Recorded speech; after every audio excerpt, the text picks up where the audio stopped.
Friends, ரொம்ப சிம்பிளாகவும் ஈஸியாகவும் lunch பாக்ஸ்க்கு எடுத்துகிட்டு போகிற மாதிரி வெஜ் பிரியாணி எப்படி பண்ணுறதுன்னு இந்த ரெசிபியில் பார்க்கலாம். இதுக்கு வந்து நான் ஒரு கப் அளவுக்கு பாஸ்மதி ரைஸ் எடுத்திருக்கேன். நீங்கள் ஜீரக சம்பாவோ இல்லை பொன்னி பச்சரிசி நீங்கள் என்ன டெய்லி ரைஸுக்கு யூஸ் பண்ணுறீங்களோ நீங்கள் அதை எடுத்துக்கோங்க. நான் இதுக்கு வந்து ஒரு மீடியம் சைஸ் வெங்காயம், 2 பொட்டேட்டோ, கொஞ்சம் பீன்ஸ், கேரட் அந்த மாதிரி காய் எடுத்திருக்கேன். காயெல்லாம் வந்து உங்களோட சாய்ஸ் தான். உங்களுக்கு எது வேணுமோ நீங்கள் அதை யூஸ் பண்ணிக்கலாம். அதோடு சேர்த்து ஒரு பாதி அளவு பூ அந்த காலிஃப்ளவர் போட போகிறேன். அது ஃபுல்லாக யூஸ் பண்ண மாட்டேன். ஸோ இப்போ என்ன பண்ணுறேன்னா, முதல்ல நல்லா அந்த பாஸ்மதி ரைஸை வாஷ் பண்ணிவிட்டு கொஞ்சம் நேரம் தண்ணியில் ஒரு 1/2 hour அளவுக்கு அதை ஊற வச்சிடலாம். இந்த பக்கம் வந்து கோபியை வந்து நல்லா கட் பண்ணிவிட்டு அதை வந்து பிளான்ச் பண்ணிடணும். தண்ணி கொஞ்சம் கொதிக்க வச்சு உப்பும் மஞ்சப்பொடியும் போட்டு ஒரு 2 நிமிஷம் வச்சு ஆஃப் பண்ணி எடுத்துட்டோம்னா அதில் இருக்கிற புழுவெல்லாம் போயிடும். இப்போ ஒரு வாணலியில் கொஞ்சமாக எண்ணெயும் நெய்யும் கலந்து எடுத்துக்கிட்டு அதில் லவங்கம், பட்டை, கிராம்பு, பிரியாணி எல்லாம் இதெல்லாம் போட்டு கொஞ்சமாக கேஷ்யூஸும் போட்டு 2 பச்சை மிளகாய் சேர்த்து அதை நல்லா ஒரு லேசாக வாசனை வர அளவுக்கு வதக்கிட்டு ஒரு பெரிய சைஸ் வெங்காயம் வச்சுருந்தேன் இல்லையா, மீடியம் சைஸ் இல்லைனா பெரிய சைஸ், அதை வந்து அதில் சேர்த்துக்கிட்டு 1 டேபிள் ஸ்பூன் அளவுக்கு இஞ்சி பூண்டு பேஸ்ட் சேர்த்து நல்லா பச்சை வாசனை போகிற அளவுக்கு வதக்கிக்கலாம். இந்த ஹோல் கரம் மசாலா எடுத்துருக்கிறதெல்லாம் வந்து உங்களோட சாய்ஸ் தான். உங்களுக்கு நிறைய வேணும்னாலும் இன்னும் கொஞ்சம் கூட வாசனைக்கு வேணுங்கிற அளவு போட்டுக்கலாம். நான் வந்து 1 கப் அளவு ஒரு 3 பேருக்கு ஆகிற மாதிரி டிஃபன் பாக்ஸ் ரெசிபி தான் பண்ணுறேன் அப்படிங்கிறதுனால கொஞ்சமாக எடுத்திருக்கேன். இப்போ இதை கொஞ்சம் வாசனை வதங்கினதுக்கப்புறமா கட் பண்ணி வச்சுருக்கிற காயெல்லாம் அதெல்லாம் நல்லா சேர்த்துக்கிட்டு ஒரு மீடியம் ஃப்ளேமில் வச்சு நல்லா ஒரு 10 நிமிஷம் நல்லா வதக்கிட்டோம் அப்படின்னா ஒரு 50-60% இந்த வதக்கிறதுலையே வந்து அந்த காய் வந்து நல்லா வெந்துடும். இப்போ லாஸ்ட்டில் வந்து தக்காளி சேர்த்துட்டு இன்னொரு 2-3 நிமிஷம் வதக்கணும் அப்படின்னா அந்த தக்காளியில் இருக்கிற தண்ணியெல்லாம் விட்டு அது வெஜிடபிள்ஸ் எல்லாமே நல்லா வந்து ஒரு 50% இதுலேயே குக் ஆகிடும்.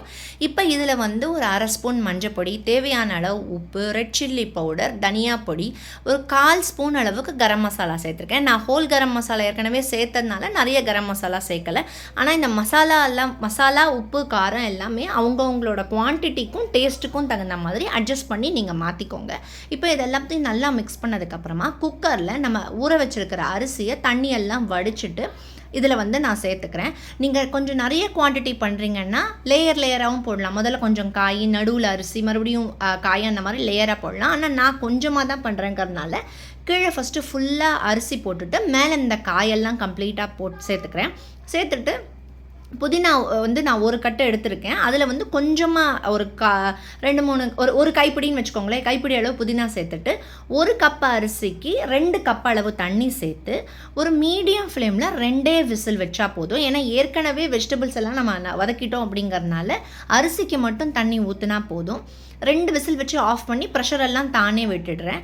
அதுக்கப்புறமா பேரலாக அந்த ஆனியன்ஸ் வந்து நான் டீப் ஃப்ரை பண்ணி எடுத்து வச்சுக்கிறேன். இப்போ ப்ரெஷரெல்லாம் போனதுக்கப்புறம் நீங்கள் பார்த்தீங்கன்னா சூப்பராக உதிரியாக அவ்வளோ டேஸ்ட்டாக இந்த பிரியாணி வந்து ரெடி ஆகிடும். இப்போ ரெடி ஆனதுக்கப்புறமா இதில் நம்ம வந்து அந்த ஆனியன்ஸை சேர்த்துட்டு மேலே வந்து 1 ஸ்பூன் அளவு நெய் சேர்த்தோம். பசங்களுக்கெல்லாம் கொடுக்கறதுனால நம்ம வந்து நெய் சேர்த்தா நல்ல ஒரு வாசனையாகவும் இருக்கும். இன்னும் கொஞ்சம் புதினாவும் கொத்தமல்லியும் சேர்த்து நல்லா மிக்ஸ் பண்ணிட்டோம் அப்படின்னா சூப்பராக ரெடி ஆகிடும்.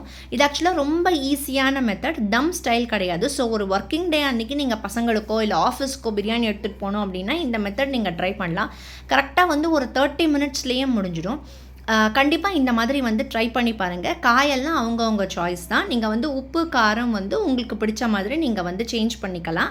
குவான்டிட்டி பெருசாக நீங்கள் வந்து மற்றதையும் சேஞ்ச் பண்ணணும். நம்ம சேனலை வந்து ஃபாலோ பண்ணிக்கோங்க. இந்த மாதிரி வெஜிடேரியன் ரெசிபிஸ் நிறைய ஷேர் பண்ணுவோம்.